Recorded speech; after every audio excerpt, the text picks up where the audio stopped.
The sight of 200 Lakota warriors wasn't a mirage. It was a reckoning. They appeared with the dawn, a silent, deadly crescent moon encircling her small homestead. Abigail Miller, clutching her father's old rifle, had to wonder if the sunrise would be the last she'd ever see. But let's go back to where it all began.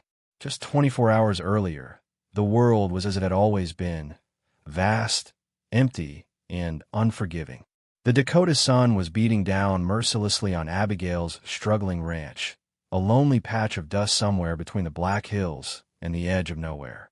It was there, in the oppressive heat of the day, that she first saw the small figure stumbling across her property, a ghost shimmering in the waves of heat rising from the parched earth.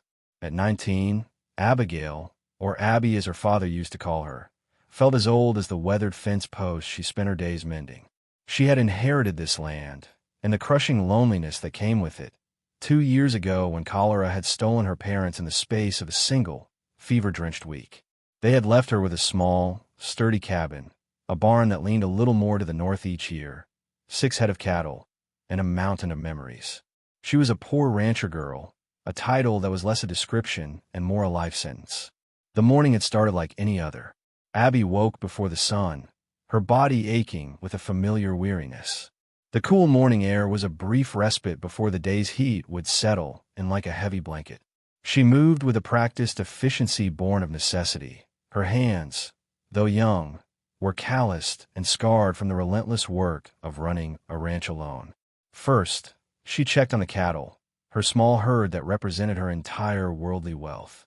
Their placid chewing was a comforting sound in the immense silence of the prairie. Then, she tended to her small vegetable garden, a patch of stubborn life she coaxed from the dry soil. It was a constant battle against the sun and the pests, a battle she often felt she was losing. Her home was a one-room cabin, built by her father's own hands. It was sparse, containing only the essentials: a small iron stove, a rough-hewn table with 2 chairs, and a bed in the corner. On a small nightstand next to the bed sat her only treasure, a worn tintype photograph of her family. Her mother, her father, and a small boy with bright, curious eyes. Her little brother, Samuel, taken by a fever when he was just 6. Sometimes, in the dead of night, when the loneliness was a physical weight on her chest, Abby would whisper stories to the photograph, pretending they were all still there, safe within the 4 walls of the cabin. That afternoon, she was out on the far edge of her property, checking the fence line. It was a task she dreaded. The wire was old and brittle, and the posts, bleached by the sun, were prone to snapping. The land stretched out around her in every direction, an endless sea of brown grass under a vast, empty sky. It was a landscape that could make a person feel impossibly small, a tiny speck in a world that was utterly indifferent to her existence. It was then that movement caught her eye. It wasn't the familiar shape of a coyote or a stray cow. It was small, human, and moving with an agonizing slowness. Abby froze, her hand instinctively going to the small hatchet she carried on her belt. Strangers were rare out here, and rarely a good sign. The relationship between the settlers and the local Lakota tribes was a fragile thing, a tapestry woven with threads of fear, mistrust, and the memory of recent violence. Broken treaties had left a bitter taste in everyone's mouth, and raids and counter-raids kept the entire territory on a knife's edge. Most folks in her position would have retreated to their cabin, barred the door, and reached for their rifle. Abby's father had been a cautious man, but a fair one. He had always taught her that a person's character wasn't defined by the color of their skin, but by the contents of their heart. Everyone's fighting a hard battle. Abby girl, he used to say, be kind. It was a lesson that was becoming harder and harder to live by in these troubled times. She watched for a long moment as the figure stumbled, fell, and then struggled back to its feet. It was a child no older than 7 or 8, walking in unsteady zigzags toward the dried-up creek bed that marked the edge of her property. Her caution warred with a rising tide of concern. She took a few hesitant steps forward, her boots crunching on the dry ground. As she drew closer, the details became clearer. The child was a boy, and his clothes were the traditional garments of the Lakota. They were finely made, with intricate beadwork on the small leather vest, but they were torn and covered in dust. Even from a distance, Abby could see the way hunger had hollowed out his face and made each step a monumental effort. He was alone, miles from anywhere, and clearly in desperate trouble. Abby thought about Jebediah Stone, her closest neighbor, a man whose property bordered hers 5 miles to the east. Jebediah was a hard man, his heart soured by years of hardship and a deep-seated hatred for the native people. He would have shot first and asked questions never. She thought about the hushed, fearful conversations she'd heard in the nearby town of Redemption, tales of missing livestock and settlers who had vanished without a trace, all blamed on the Lakota. The smart thing to do, the safe thing to do, was to turn back, to pretend she hadn't seen anything. Then the boy collapsed. He didn't just fall, he crumpled, his small body giving out completely. He lay motionless on the baked earth, a small, forgotten bundle under the immense, uncaring sky. And in that moment, all of Abby's fear, all of her caution, was washed away by a powerful, instinctual wave of compassion. She saw not a Lakota, not a potential threat, but a dying child. He looked so much like her brother, Samuel, had in his final hours, small, fragile, and utterly helpless. She dropped her tools and ran. Kneeling beside him, she gently turned him over. His face was thin, his lips cracked and bleeding from dehydration. His dark eyes fluttered open, too large for his face, and they held a mixture of fear and confusion. He was so light, his bones sharp beneath his skin. He tried to speak, but only a dry, rasping sound came out. His small hand gestured weakly toward his mouth, then toward the empty creek bed, a universal language of need that broke through any barrier of culture or language. Looking into those desperate eyes, Abby made the decision that would change not only her life, but the fate of the entire valley. She thought about the warnings. She thought about the danger. She thought about what her neighbors would say, what they would do. Then she thought about her father's words and the memory of her little brother's face. There was no choice to make. Not really. Without a word, she carefully scooped the boy up into her arms. He weighed almost nothing. He didn't resist, too weak to fight, even if he had wanted to. As she held him, she could feel his tiny body trembling, a tremor that ran through him like a captured bird's heartbeat. Whether it was from hunger or fear, or both, she couldn't tell.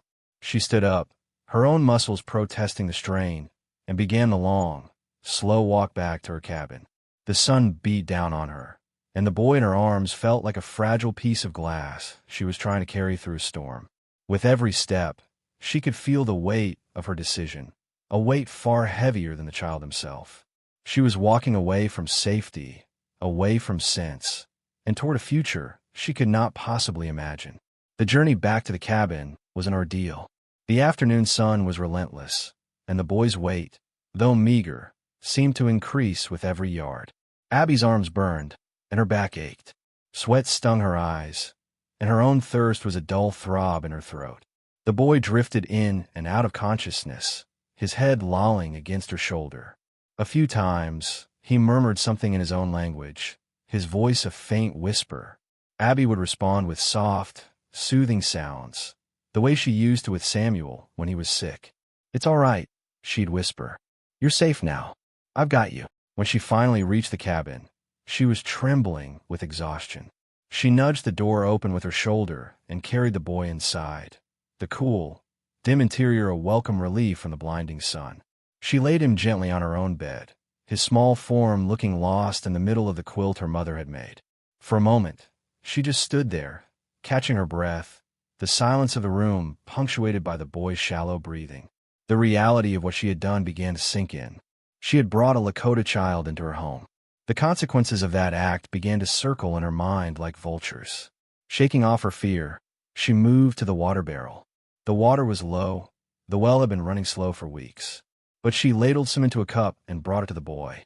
She propped his head up and held the cup to his cracked lips. He drank greedily, spilling some down his chin. She let him drink slowly, not wanting him to get sick. His eyes, hazy with fever and exhaustion, began to clear a little. They followed her every move with a wary intensity. Next, she went to the stove. She didn't have much. Her larder was nearly bare, holding little more than some flour, beans, and a bit of salted pork. but she had some leftover vegetable broth from the night before. It wasn't much, but it was warm and nourishing. She heated it on the stove, the simple smell of it filling the small cabin. When it was ready, she poured it into a bowl and brought it to the bed. She sat on the edge of the mattress and began to feed him, one slow spoonful at a time. At first, he hesitated, his eyes darting from the spoon to her face, a deep-seated mistrust warring with his desperate hunger. Abby kept her movements slow and her voice soft. "Just a little," she said gently. "It'll make you strong again." Finally, he opened his mouth, and she gave him a spoonful of the warm broth. He swallowed, and his eyes closed for a moment, a look of profound relief on his face. He ate the entire bowl, his earlier ravenousness replaced by a slow, deliberate pace, as if savoring every drop. As he ate, Abby took the opportunity to get a better look at him. He was a handsome child, with fine features and long, dark hair that was matted with dirt and leaves. His clothes, though torn, were of a quality that suggested he came from an important family. And then she saw it. Around his neck, partially hidden by the collar of his leather vest, was an amulet. It was a small, flat piece of polished stone, intricately carved with the image of a hawk in flight. The craftsmanship was exquisite. Abby's blood ran cold. She recognized that carving. A few months back, a traveling merchant had passed through Redemption, a man who traded with the tribes. He had warned the townsfolk about the growing anger of the Lakota. He spoke of their leader, Chief Iron Hawk, a man known for his fierce devotion to his people and his unyielding stance against the settlers. The merchant had described the chief's personal totem, a symbol he and his direct bloodline were known by, a hawk carved with such precision that its wings seemed to move in the light. He had specifically mentioned that the chief's only son, a boy of about 8, wore a similar amulet, a smaller version of his father's. "If you ever see that boy," the merchant had warned, "you turn and walk the other way. Iron Hawk values that child more than all the gold in the Black Hills. If any harm comes to him, he will unleash a storm you cannot imagine." Abby's hand froze. She stared at the amulet, then at the boy's face. This wasn't just any lost child. This was Chayton, the son of Chief Iron Hawk. The boy who had been missing for 4 days, according to the whispers in town. The boy whose disappearance had put the entire territory on the brink of war. She wasn't just helping a hungry child. She was harboring the one person who could bring 200 warriors down on her head. The boy was a spark, and she was standing in a tinderbox. Her first instinct was to panic, to undo what she had done. But how? Take him back to where she found him. He would die within hours. It was too late to change course now. The boy had finished the broth and was looking at her, his dark eyes no longer filled with fear, but with a quiet, solemn gratitude. He was just a boy, a lost, sick little boy. Her heart ached for him. She couldn't bring herself to turn him away, no matter the cost. She gently took the empty bowl from him. He lay back against the pillow, his eyelids heavy. Exhaustion, now that his hunger was sated, was pulling him under. Within minutes, he was fast asleep, his breathing deep, and even for the first time, Abby pulled her mother's quilt up over his small shoulders and stood watching him. She had done the right thing. She had to believe that. But as the afternoon shadows began to lengthen across her property, she couldn't shake the terrifying feeling that she had just made either the best decision of her life or the very last one. What Abby didn't know was that miles away, a Lakota search party had just found the boys' trail, a trail that was now leading them, step by agonizing step, directly toward a ranch. And Chief Iron Hawk himself was riding at their head, his face a mask of cold fury and grief, a mask that promised nothing but ruin for whoever had his son. As evening approached, Abby's conviction began to crumble under the weight of her fear. Every gust of wind sounded like hoofbeats. Every shadow seemed to hold a warrior. She sat at her small table, the old rifle across her lap, watching the sleeping boy and jumping at every sound. The silence of the prairie was no longer comforting. It was menacing, filled with unspoken threats. It was nearly dusk when the sound she'd been dreading finally came, the distinct rhythm of approaching horses. Not one, but several. Her stomach dropped. She peered through the small window, her heart pounding against her ribs. 3 riders were approaching, their figures dark against the vibrant orange of the setting sun. She recognized them immediately. The man in the lead was her neighbor, Jebediah Stone, his bulky frame unmistakable even at a distance. Riding with him were two other men from Redemption, the town marshal, a young man named Elias Thompson, and a tracker named Silas Croft, a grim, silent man who was known to be friendly with Jebediah. Abby's mind raced. They must have seen her tracks, seen her carrying the boy. She stepped outside before they could dismount, hoping to keep their voices down and avoid waking the child. The rifle felt heavy and useless in her hands. Jebediah was already shouting before his horse came to a halt, his voice echoing in the still evening air. "Abigail, what in God's name have you done?" His face, shadowed by the brim of his hat, was contorted with a mixture of anger and genuine fear. "Keep your voice down, Jebediah," Abby said, her own voice barely a whisper. Marshal Thompson dismounted, his movements slow and deliberate. He was young, not much older than Abby, but his eyes held the weary look of a man who had seen too much trouble. "Abby," he said, his tone more measured than Jebediah's, but no less serious. "Silas here cut your trail. Said you were carrying something. Or someone. We came to make sure you were all right." "I'm fine, Elias," she said, trying to keep her voice steady. "Don't you lie to us, girl." Jebediah spat, swinging down from his horse. "We know what you did. You brought one of them here. Are you insane?" Abby's throat went dry. The smart thing would be to deny it, to send them away and try to figure this out on her own. But these men, for all their flaws, were her neighbors. They had come out of concern, however misguided it might be. She owed them the truth. "He's inside," she said quietly. "He's just a child. He was half-starved and burning with fever. I couldn't just leave him on the prairie to die." The silence that followed was heavy and suffocating. Jebediah stared at her, as if she'd just confessed to murder.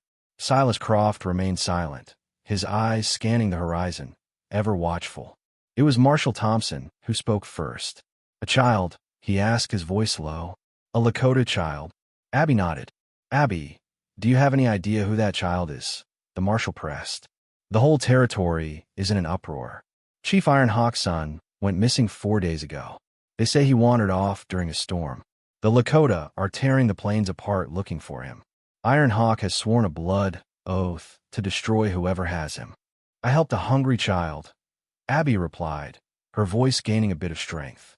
But even as she said the words, she could hear how naive they sounded in the face of their grim reality. Jebediah started pacing, running a hand through his thinning hair. "They're going to think you took him. Hell, they probably already do.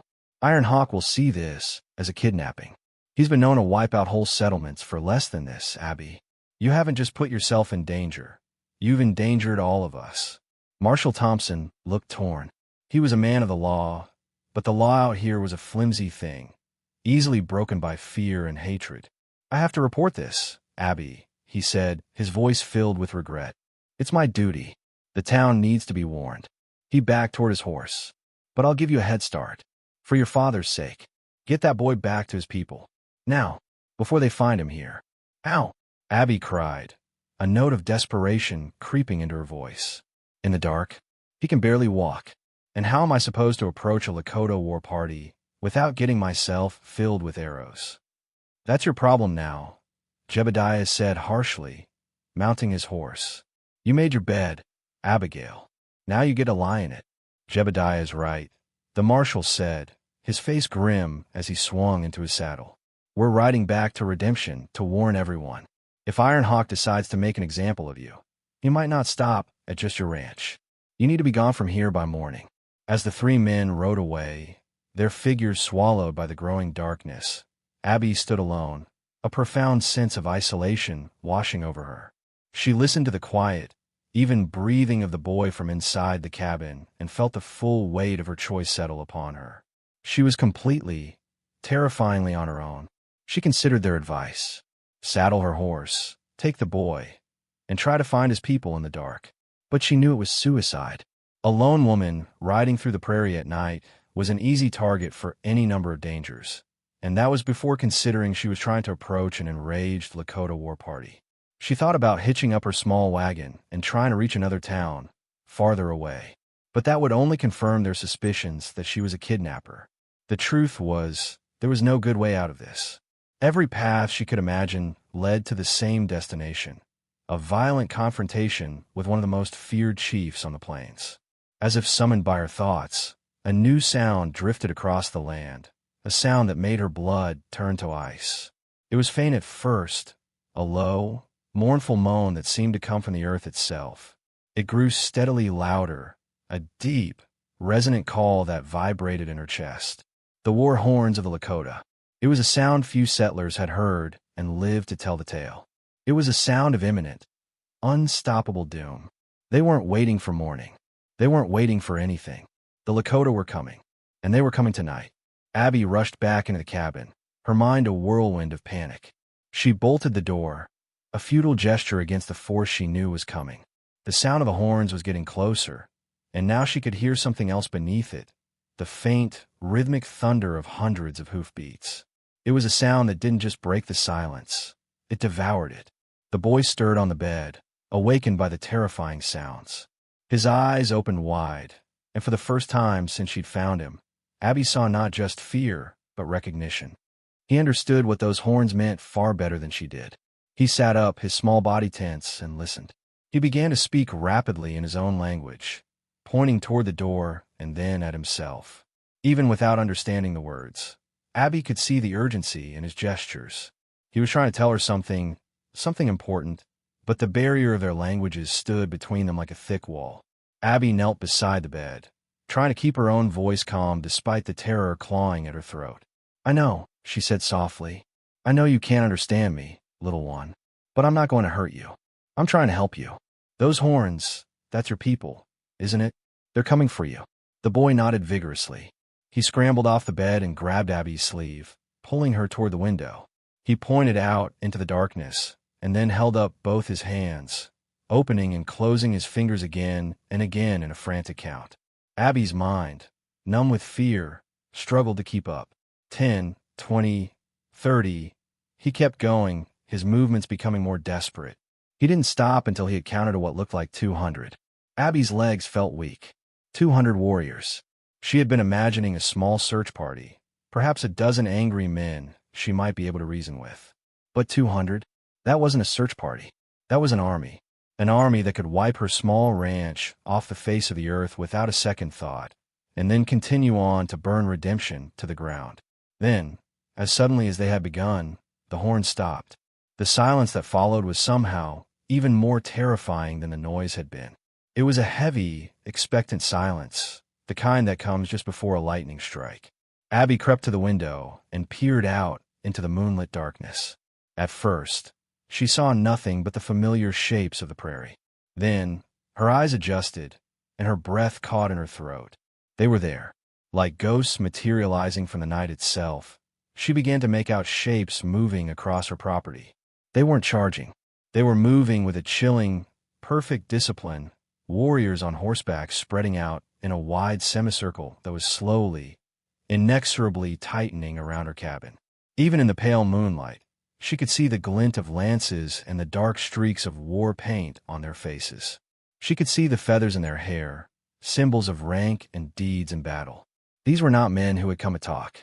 They were men who had come for justice, or for war. The boy tugged on her sleeve again, his small face a mask of panic. He pointed to himself, then to the door, and made a pleading gesture. He wanted to go out to them. He thought his presence would save her. But Abby wasn't so sure. What if they thought she was using him as a shield? What if they saw his weakened state and believed she had harmed him? In their grief and rage, they would not wait for explanations. A single voice called out from the darkness. It spoke in English, the words clear and cold, carrying an authority that cut through the night. "White woman, we know you have our chief's son. Send him out now, and then we will send you to your spirits." Abby's mouth went dry. The voice was deep, resonant, and held no room for negotiation. This had to be Chief Iron Hawk himself. The stories she'd heard about him flooded her mind. A brilliant strategist who had outmaneuvered the cavalry on multiple occasions. A leader who had united several Lakota bands under his command. A father whose love for his son was legendary. And now, she was about to face him in a conversation where one wrong word could be her last. She took a step toward the door, her mind numb. Perhaps if she just sent the boy out, they would leave. But the boy grabbed her arm, his grip surprisingly strong for someone so small. He shook his head frantically, his eyes wide with terror. He pointed at her, then made a sharp, slicing gesture across his own throat. He was trying to warn her. But about what? That they would kill her regardless? Then it hit her with the force of a physical blow. They wouldn't just kill her. They would make an example of her. In their culture, a child, especially the child of chief, was sacred. The fact that she, a white woman, had touched him, had kept him in her home, was a violation. Even if her intentions were good, the act itself was a crime in their eyes. They would believe she had stolen a part of his spirit, or that her actions had brought dishonor upon him and their tribe. Saving his life might have been the easy part. Now she had to prove to 200 armed, grieving warriors that she had saved him, not stolen him. And she had about 30 seconds to figure out how before Chief Iron Hawk lost what little patience he had left and turned her ranch into a slaughterhouse. With trembling hands, Abby unbolted the door. She knew hiding was no longer an option. Her only chance, however slim, was to face them. She took a deep breath, the cool night air feeling like ice in her lungs, and made the hardest decision of her life. She opened the door and stepped out onto the porch, raising her empty hands high above her head. The boy, Chayton, followed close behind, his small hand clutching the back of her worn dress. The sight that greeted her was something torn from a nightmare. 200 Lakota warriors sat motionless on their horses, forming a perfect, suffocating circle around her small cabin and barn. The moonlight cast their painted faces in terrifying relief, and every single weapon, lance, bow, and rifle, was pointed directly at her. It was a vision of absolute, disciplined, and silent menace. At the very front of the formation sat a man who could only be Chief Iron Hawk. He was a massive, imposing figure, his presence dominating the landscape. Silver streaked the long, black hair that flowed over his shoulders, and his face was a mask of hard lines and deep-set eyes that seemed to burn with a barely contained fire. He was grief and fury given human form. The boy, Chayton, saw his father and let go of Abby's dress. He ran forward, his small legs pumping, calling out in his own language. Abby braced herself for the reunion she had expected, a moment of relief that might soften the chief's heart. But she was wrong. As his son reached him, Iron Hawk's expression grew even darker. He dismounted with a fluid grace, kneeling to embrace the boy, but his eyes never left Abby. He examined his son carefully, running his hands over the boy's thin arms and face while Chayton spoke rapidly, gesturing back toward Abby and the cabin. Abby couldn't understand the words, but she could read the chief's body language. Every muscle in his body was coiled like a snake ready to strike. Whatever the boy was telling him, it was not making things better. The warriors watched, their silence a tangible thing, their weapons unwavering. Finally, Chief Iron Hawk stood, leaving his son with another warrior. He began to walk toward Abby, his steps slow, deliberate, and heavy with menace. The other warriors remained mounted, but there was a subtle shift among them, a tightening of grips on weapons, a sound like dry leaves skittering across the ground as 200 men prepared for violence. He stopped just out of arm's reach, close enough that Abby could see the intricate scars on his chest, marks of battles won and enemies defeated. He was even more intimidating up close, radiating an aura of absolute power and profound sorrow. "My son tells me you gave him water," Iron Hawk said, his English precise and cold, each word a carefully shaped stone. "He tells me you gave him broth." "Yes," Abby replied, her voice steadier than she felt. "He was starving. He was dying. I couldn't just let a child die." Iron Hawk studied her for a long, unnerving moment, his gaze so intense it felt as if he were looking straight into her soul. "He also tells me you saw the sacred amulet of my family around his neck. You knew who he was, yet you did not try to return him to us. You kept him in your house." "What?" Abby's heart sank. This was the moment everything hinged on, the question she had no good answer for. "I was going to," she stammered, her voice losing its confidence. "I was going to bring him back in the morning. He was too weak to travel a night. I didn't know how to find you without getting myself killed." "Perhaps," Iron Hawk said, his voice dropping to a dangerous whisper. "Or perhaps you thought to keep him. A prize. You thought to trade my son, my own heart, back to me. For what? Cattle? Horses? Safe passage for the thieves who steal our land. The accusation, spoken with such cold certainty, hung in the air like a death sentence. Abby could feel the weight of 400 eyes on her, warriors waiting for the signal from their chief, the signal that would unleash a storm of arrows and end her life. "That's not true," Abby said, her voice shaking but earnest. "I never wanted anything from you. I swear it. I just couldn't watch a child suffer." As she spoke, a commotion rippled through the ranks of the warriors.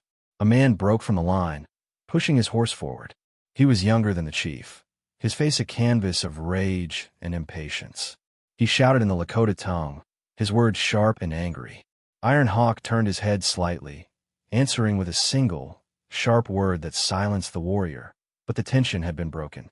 The silent discipline was fracturing, replaced by a restless, angry energy. The younger warriors were hungry for a fight. Iron Hawk turned back to Abby, his eyes colder than ever. "My warriors do not believe you.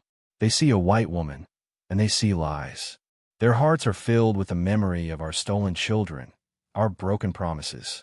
Words are wind. You will prove your heart is true," the chief said quietly, "or you will die where you stand." Abby's mind raced, a frantic search for some proof, some way to bridge the vast chasm of mistrust that separated them. How do you prove kindness to a man who has known nothing but cruelty from your people? How do you prove your intentions when every action can be twisted into something sinister? She had nothing. No witnesses. No evidence. Just her word. And her word was worthless.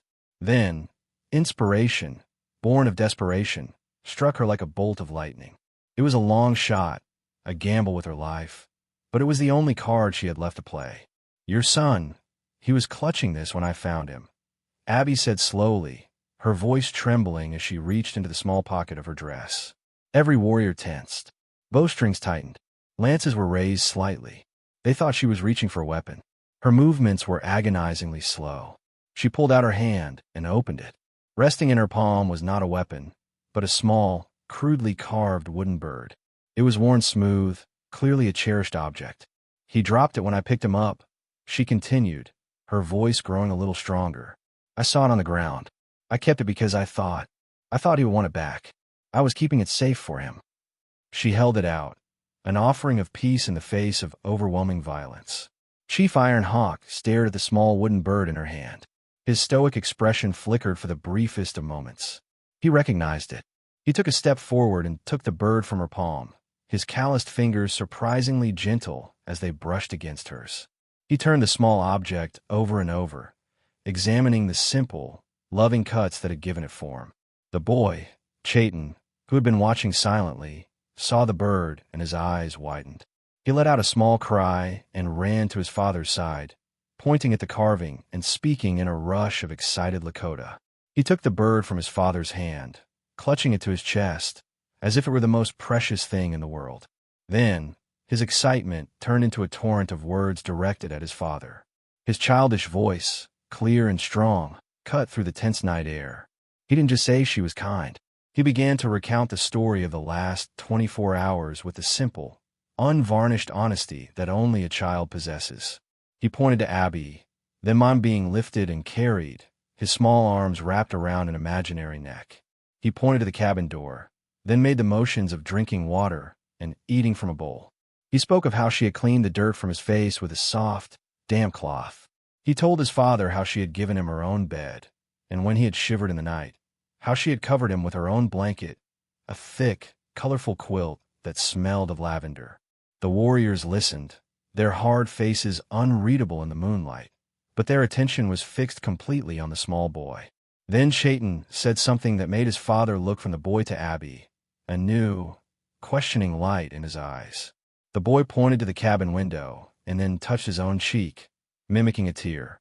He spoke in a softer tone now, his words filled with a child's simple empathy. Chief Iron Hawk's gaze on Abby softened almost imperceptibly. He looked past her at the small, dark square of her cabin window. He saw the poverty of the place in the faint moonlight, the unpainted wood, the leaning porch railing. He saw not the fortress of an enemy, but the humble shelter of someone who was struggling to survive, just as his own people struggled. "My son, he tells me of a song," Iron Hawk said, his voice no longer cold steel, but something deeper, more complex. He says you sang to him as he fell asleep. A sad song. Abby's throat tightened. She had, without thinking, hummed the lullaby her mother used to sing to her and Samuel. A simple, heartbreaking melody about a lost love. It was my mother's song, she whispered. Chayton spoke again, adding one final, crucial detail. He tugged on his father's sleeve and pointed insistently at the cabin, speaking with great seriousness. He says he saw a picture. Ironhawk translated, his voice now quiet, almost a murmur. A picture by your bed, of your family, a woman, a man, and a little boy. He says you looked at it before you covered him with your blanket. He says you were crying. The chief paused, his gaze searching her face. You have lost a child, too. It wasn't a question. It was a statement of shared grief, a bridge of sorrow thrown across the divide between their two worlds. My brother. Abby choked out, the word catching in her throat. He was 6. The fever took him. He looked a little like your son. The silence that fell was different now. The tension of imminent violence had been replaced by something heavier, more profound. The story had changed. This was no longer a simple tale of a kidnapper and a victim. It was something far more complicated. But the night was not over. The warrior who had challenged the chief earlier, his face still a mask of anger, pushed his horse forward again. His name was Black Moon, and his own son had been killed by soldiers during a raid on their winter camp 2 years prior. His grief was a raw, open wound, and he saw no difference between Abby and the man who had murdered his child. He spoke in Lakota, his voice a guttural roar of pain and rage. He pointed his lance at Abby, then swept it in an arc, indicating the circle of warriors. He was the voice of their vengeance, the embodiment of their pain. He was demanding the blood price. He was challenging his chief, accusing him of being swayed by the words of a white woman, of forgetting the blood of their own people. Several of the younger warriors murmured in agreement, their own losses fresh in their minds. They shifted on their horses, their anger reignited. The fragile peace was about to shatter. Ironhawk held up a hand, silencing Black Moon with a look of command. But he did not dismiss the warrior's claim. He looked at the faces of his men, saw their pain, their anger, their need for justice. He could not ignore it. He turned back to Abby, his face once again a stern, unreadable mask. You have shown my son kindness, he said, his voice heavy. And for that, my heart is grateful. But the hearts of my warriors are not so easily changed. They have come for justice. Honor demands that a price be paid for the fear you have caused my people, for the days my son was lost. My warriors cannot return to their wives and children and say they rode out to punish a crime and came back with nothing but a story. He paused, letting the weight of his words sink in. There will be no bloodshed here tonight, he declared, glancing at Black Moon. But this is not over. You have created a situation that demands a resolution according to our laws, not yours. He gestured toward his horse. You will come with us. To our village. A wave of fear washed over Abby, colder than any before. As a prisoner. No, Ironhawk said. Not as a prisoner. As a witness. You will stand before our council of elders. You will tell them your story, and they will look into your heart and judge its truth. They will decide the price. It is the only way to satisfy honor and prevent a war. He looked her directly in the eyes. Are you ready to bet your life on the truth of your own heart? Abby looked down at the boy, Chayton, who was now standing beside her, his small hand having found hers in the darkness. He looked up at her with those same solemn eyes that had started this whole ordeal. But this time, she realized he wasn't just a child in need of help. He was her only ally, her only defender. And, somehow, that made all the difference. She squeezed his hand and looked back at the formidable chief. Yes, she said, her voice clear and unwavering. I am. The ride to the Lakota village was a surreal journey through a world Abby had never known existed. For 3 hours, she rode the gentle mare the chief had provided, surrounded by a silent, imposing honor guard of 200 warriors. They moved through the darkness with a quiet confidence, following hidden canyons and secret paths that wound through the hills, a landscape her people had never discovered. The moon was high now, bathing the rugged terrain in an ethereal silver light. Abby, exhausted and terrified, felt like a ghost being led into the underworld. As they rode, she watched the warriors around her. In the moonlight, they seemed less like the terrifying monsters of her imagination and more like men. She saw them share jerky and water. She heard them speak in low, quiet tones. She saw the way they all kept a watchful eye on Chayton, who now rode proudly on a pony beside his father. He would occasionally look back at Abby, offering her a small, reassuring smile. It was a tiny island of comfort in a sea of uncertainty. Finally, they crested a ridge, and Abby saw the village below. It was nestled in a hidden valley, protected by high rock walls. Dozens of fires flickered like fallen stars in the darkness, and the low murmur of voices and the barking of dogs drifted up to meet them. It was not a temporary war camp, but a sprawling, permanent settlement of teepees, a place of families and life. As they descended into the valley, word of their arrival spread like wildfire. Figures emerged from the teepees, their faces illuminated by the firelight. They stared at Abby, the first white person most had ever seen in their home, their expressions a mixture of shock, hostility, and raw curiosity. She felt like an alien creature on display, her pale skin and simple dress a stark contrast to the rich, earthy tones of their world. She was led to the center of the village, where a large fire burned brightly. A circle of 7 old men, the tribal council, were already seated on buffalo robes, waiting. Their faces were like ancient maps, weathered and creased with the wisdom and sorrow of many years. Their eyes, deep-set and intelligent, watched her every move. Abby was told to stand in the center of the circle, alone.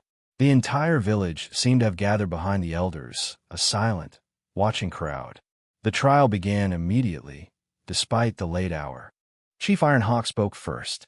He stood before the elders and recounted the events, his voice formal and respectful. He told them of his son's disappearance, the desperate search, and how the trail had led to the white woman's ranch. He described the confrontation, Abby's fear, and the story his son had told him.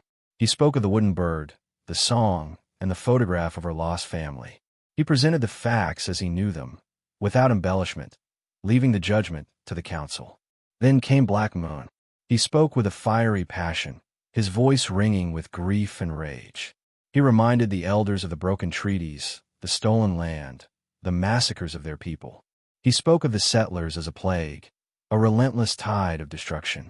He argued that Abby's kindness was irrelevant, a single drop of clean water in a poisoned river. He insisted that traditional justice be served, that an example be made of her to deter other settlers from ever encroaching on their territory or their people again. His words resonated with many of the younger warriors, who grunted in agreement. The debate went back and forth for what felt like an eternity. Abby stood frozen, understanding nothing of the words but everything of the tone. She heard anger, reason, doubt, and sorrow in the flow of the Lakota language. Occasionally, a speaker would gesture in her direction, and she would feel the weight of hundreds of eyes upon her.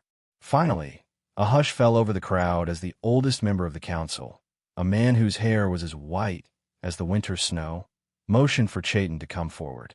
The boy, who had been sitting at his father's feet, walked to the center of the circle and stood beside Abby.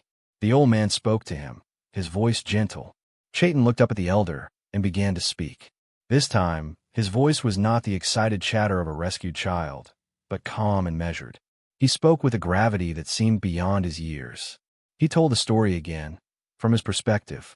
He described being lost in the storm, the terror, the hunger, and the crushing despair. He spoke of how he had given up hope, how he had laid down on the prairie to die. Then he described Abby finding him, her gentle hands, the soft look in her eyes.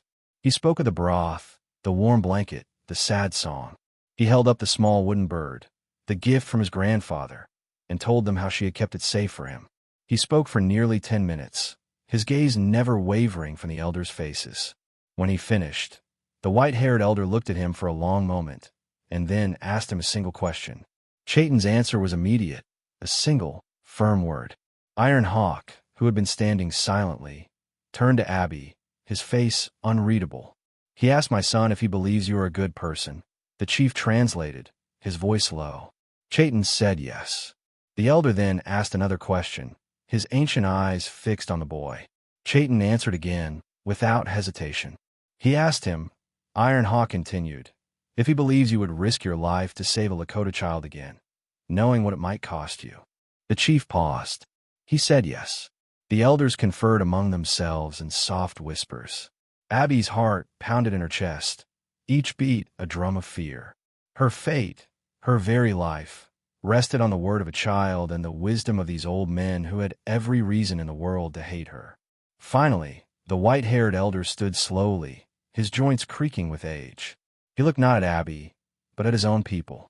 When he spoke, his voice was frail but carried an unshakable authority that commanded the respect of every person present. He spoke for a long time, and when he finished, a profound silence settled over the valley. Iron Hawk turned to Abby, and for the first time, she saw a glimmer of something that might have been respect in his eyes. He says, the chief translated, that the spirits have sent us a test tonight. Not a test of our strength in battle, but a test of our wisdom. He says any fool can kill, but it takes a wise man to recognize when mercy is a greater strength than vengeance. Abby felt her knees go weak with relief. She had been so sure she was going to die. He says you are free to go. Iron Hawk continued.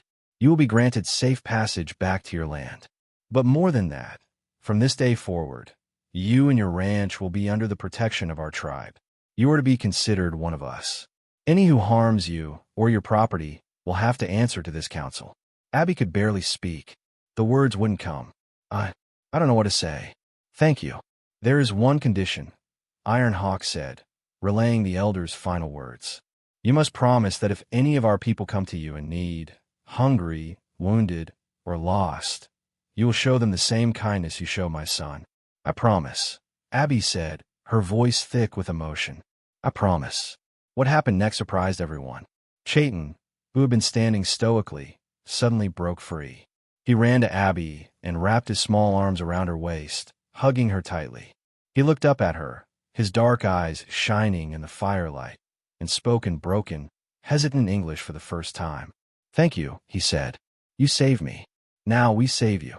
As dawn broke over the prairie, painting the sky in hues of pink and gold, Abby rode back toward her ranch. But this time, she was not a prisoner. She was escorted by Chief Iron Hawk and a dozen of his finest warriors, including Black Moon, who rode in silence, his face a mask of conflicting emotions. They were not her captors. They were her honor guard. When they arrived at her small, leaning cabin, they did not leave. To Abby's astonishment, they dismounted. Without a word, Chief Iron Hawk began to assess the dilapidated state of her barn. Black Moon, after a long, hesitant moment, picked up an axe and began to split wood for her stove. The other warriors set to work, reinforcing her fences, cleaning her well, and securing her barn against the coming winter. They stayed for 2 days. They worked from sunrise to sunset, transforming her struggling ranch with an efficiency that left her speechless. They spoke little to her, but their actions spoke volumes. It was their way of paying a debt, of restoring the honor that their chief had spoken of. Before they left, they brought her gifts: smoked buffalo meat, warm blankets, and supple deerskin to mend her boots. Abby's ranch, once a symbol of her isolation, became a bridge. It became a neutral ground, a safe haven where two cultures, long divided by fear and bloodshed, could meet. Lakota hunting parties would stop for fresh water, often leaving a portion of their kill on her porch as a sign of respect. Settlers, hearing the incredible story, would come to trade, their fear slowly replaced by a grudging curiosity and then, eventually, by understanding.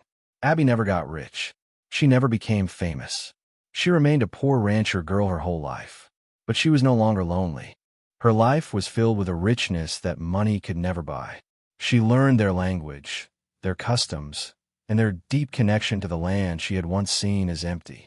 In turn, they learned from her that courage wasn't always about fighting. Sometimes, the greatest courage was about knowing when to feed a hungry child instead. And every year, on the anniversary of that fateful night, a handsome young Lakota man, a respected leader of his tribe, would visit her ranch. He and Abby would share a simple meal and remember the moment when two worlds, on the brink of a devastating war, chose compassion instead. Chayton, the boy who had once begged for food, grew up to be a peacemaker, a translator who, like Abby, dedicated his life to building bridges of understanding. Abby lived to be 73 years old, dying peacefully in her sleep in the small cabin her father had built. She was surrounded not by wealth or fame, but by something far more valuable: friends from two cultures who had learned, because of her simple act of kindness, to see the humanity in each other. The 2 days that followed were the most surreal of Abigail's life. Her small, quiet ranch, a place defined by solitude and silence, was transformed into a bustling hub of disciplined activity. The air, once filled only with the sound of the wind and the lowing of her cattle, now rang with the rhythmic thud of axes, the sharp report of hammers striking nails, and the low, guttural cadence of the Lakota language. Abby felt like a stranger in her own home. She would wake before dawn, as was her habit, only to find that the warriors were already at work, their dark figures moving with a silent, coordinated purpose in the pre-dawn gloom. They moved like a single organism, a hive mind dedicated to the task of reconstruction. A team of men, directed by the chief himself, descended upon her leaning barn. With a series of ropes and levers that seemed impossibly complex to Abby, they managed to straighten the main support beams. Others swarmed over the roof, replacing the rotten shingles with fresh-cut cedar planks that materialized from the nearby woods, as if by magic. She watched in awe as a group of warriors, led by the still grim-faced Black Moon, tackled her fence line. They didn't just patch the old wire. They tore it all down. They dug new post holes with an almost frightening speed and precision, setting thick, sturdy posts deep into the hard-packed earth. They worked with a relentless energy, their movements economical and powerful. They were not just repairing a fence. They were building a fortress. Abby, accustomed to a life of ceaseless labor, suddenly found herself with nothing to do. Her initial instinct was to help, but she quickly realized she would only be in the way. Instead, she focused on what she could offer. She kept a fire going, brewing pot after pot of the bitter coffee she usually reserved for special occasions. She baked bread until her supply of flour ran low. She offered them water, walking among the stoic, sweating men with her wooden bucket and a dipper. At first, many of the warriors ignored her, their faces impassive masks. Some would refuse her offer with a slight shake of the head, but Abby persisted.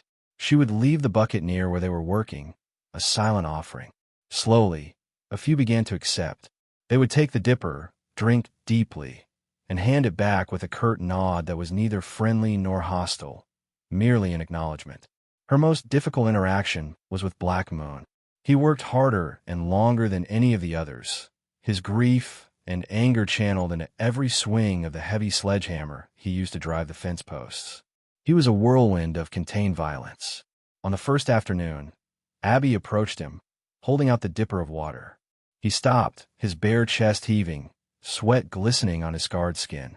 He stared at her for a long moment, his eyes burning with an unquenchable fire. She saw in them the image of his lost son, a ghost that would forever stand between them. He turned away without a word and resumed his work. Abby left the bucket and retreated to her porch, feeling the sting of his rejection. But a few minutes later, she saw him stop again. He glanced around, and, thinking no one was watching, he went to the bucket and drank, not from the dipper, but directly from the bucket itself, a long, desperate pull. It was a small act, hidden and grudging, but it was an acceptance nonetheless. It was the first crack in the wall of his hatred. Chief Iron Hawk did not participate in the physical labor. He was the commander, the mind directing the body of his warriors. He spent his time observing, his keen eyes missing nothing. He and Abby spoke only once during those 2 days. She found him standing by her small vegetable garden, his gaze fixed on the withered corn stalks. "The soil is poor," he stated, his voice a low rumble. "The rains have not been kind this season." "No," Abby agreed, standing beside him. "It's a hard land. All land is hard." He corrected her gently. "You must learn to listen to it. It will tell you what it needs. Our people do not fight the land. We ask its permission." He pointed to a patch of weeds. "You pull these from the ground, but they always return. Some plants are stubborn. They teach us persistence." He then looked at her, his expression serious. "My warriors are repaying a debt of honor. When we leave, that debt will be paid. But the memory of what you did for my son, that is a different kind of debt. It is a debt of the heart. It will not be forgotten. On the morning of the third day, the work was finished. The barn stood straight and true, its new roof gleaming in the morning sun. The fence was a formidable barrier, strong and secure. A neat stack of firewood, enough to last her through the harshest winter, stood beside her cabin. Her water well, which they had deepened, now produced a steady stream of clear, cold water.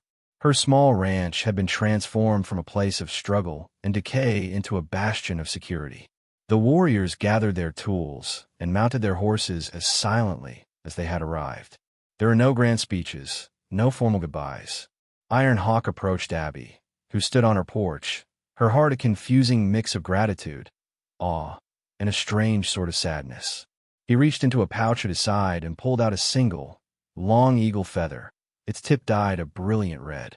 "In our way," he said, handing it to her, "this is a mark of great honor. It is for courage. Not the courage of a warrior who fights with a lance, but the courage of a woman who fights with her heart." Abby took the feather, her fingers trembling. "I don't know how I can ever thank you." "You already have," he said simply. He placed a hand on his son's shoulder, who sat on his pony beside him.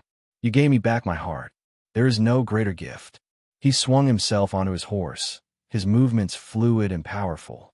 He gave her one last, long look, a look that held the weight of their shared experience, a look of profound, unspoken understanding. Then he turned his horse and, with a single hand signal, led his 200 warriors out of her valley. Abby stood and watched until the last rider had disappeared over the horizon, leaving her once again in the vast, profound silence of the prairie. But this time, the silence was different. It was not the oppressive, lonely silence of before. It was a silence of peace, of security. Her world had been cracked open and then put back together, stronger than it had ever been. She walked the perimeter of her new fence, her hand trailing along the strong, new wire. She looked at her sturdy barn, her full wood pile. These were not just physical structures. They were symbols of a promise. She was no longer just a poor rancher girl, a forgotten speck on an unforgiving landscape. She was a woman protected by a chief, a woman who had earned the respect of a nation. In the weeks and months that followed, the story of what happened at Abby's ranch spread through the territory. At first, it was whispered in fearful tones, a cautionary tale. But as time went on, and no war came, the story began to change. Settlers traveling west would sometimes detour for miles just to catch a glimpse of the Indian woman's ranch. Most were too afraid to approach, but a few, the brave or the desperate, would stop for water. Abby would greet them all with the same quiet kindness, offering what little she had.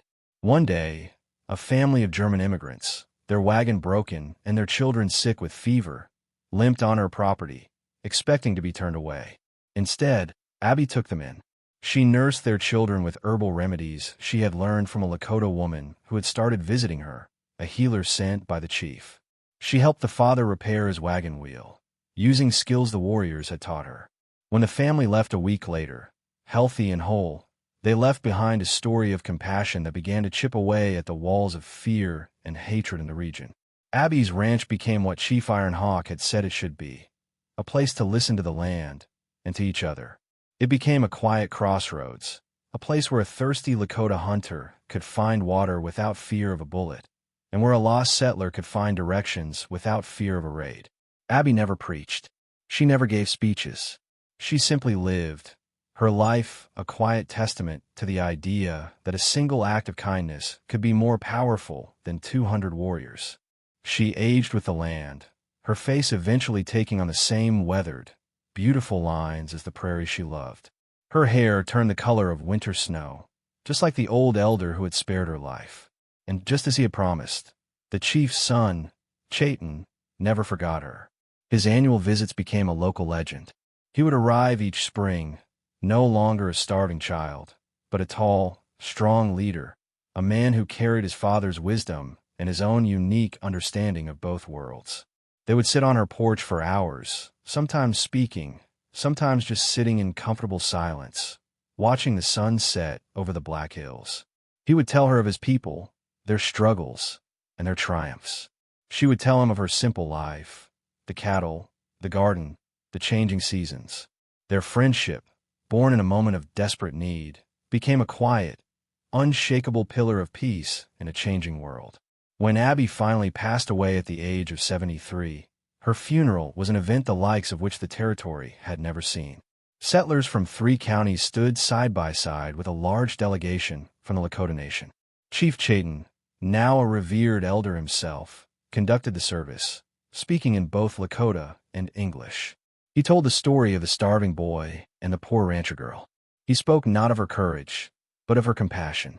He said she had taught 2 nations that a heart could be a bridge, and that a home, no matter how humble, could be a sanctuary. They buried her on a small hill overlooking her ranch, her grave marked by a simple wooden cross and a single, red-tipped eagle feather, fluttering in the endless prairie wind. Her story became a part of the land itself, a reminder that even in the harshest of places, in the darkest of times, the bravest thing you can be is kind. If you're loving these incredible stories from the Old West, hit that subscribe button, because we've got so many more tales of courage, conflict, and unexpected heroes waiting for you. Now, click on the video on the screen to hear a story even better than this one, with a twist so powerful you won't forget it anytime soon. Click on the video.